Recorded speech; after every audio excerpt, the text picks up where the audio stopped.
Bueno, mire, las transformaciones lineares son continuas, ¿cierto? Única hipótesis T lineal, nada más que eso. Veamos la demostración. Pensemos un tanto en ello, ¿sí? Vamos a separarlo en dos partes. La primera parte, una propiedad muy importante, ¿sí? Básicamente listemos los elementos, ¿cierto? Un x0 y los vectores canónicos y los escalares que componen la combinación lineal de tal x0, ¿cierto? La primera parte que vamos a hacer es, bueno, dejemos consignado eso. La primera parte, insisto, es una propiedad muy importante que cumple las transformaciones lineales gracias a las propiedades de norma, ¿sí? Entonces, eso es lo que vamos a ver, ¿sí? La primera parte es qué relación hay entre la norma y una transformación lineal cualquiera, ¿sí?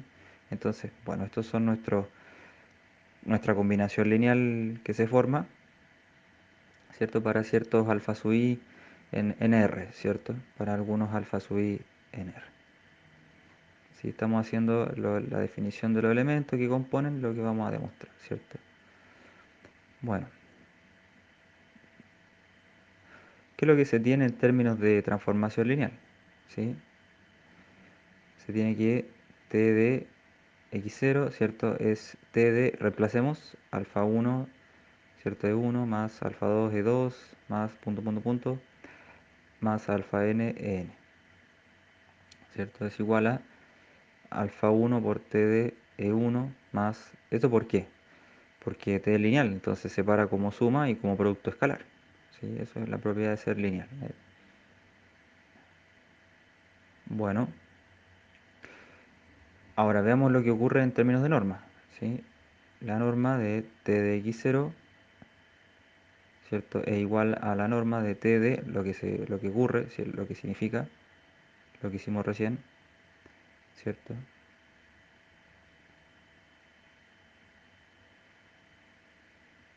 Bien, y eso es menor o igual que, bueno, recordemos la propiedad de norma. La norma separa la norma de un producto, de un escalar por un número, un escalar por un vector, sale el escalar en módulo y se mantiene la norma del vector. Y además pensemos en la desigualdad triangular. Eso es lo que tengo consignado ahí.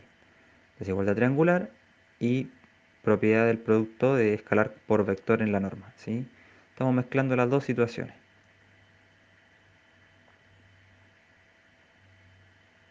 Bueno, por otro lado, ¿cierto? Al ser x0 un vector que es combinación lineal de los e sub n, ¿cierto? En el fondo es un vector formado por alfa 1, alfa 2, ¿cierto? Alfa sub n, ¿sí? Entonces, por propiedad de desigualdad entre vectores, ¿cierto? Y sus componentes, no, tenemos que alfa sub i en módulo es menor o igual que la norma de x0, ¿sí? Para todos los alfa sub i, ¿cierto? Así, bueno, esto en términos de norma y de transformación lineal, ¿cómo nos quedaría? ¿Sí? Sería igual a lo que tenemos abajo, ¿cierto? Tal cual lo que tenemos abajo, más, ¿cierto? Alfa sub 2 por la norma de t de e2, ¿sí? Más, etcétera, etcétera, etcétera, alfa sub n por la norma de t de e sub n. Bueno, y ahora hagamos ese mayoramiento que se hizo, ¿sí? Ese mayoramiento,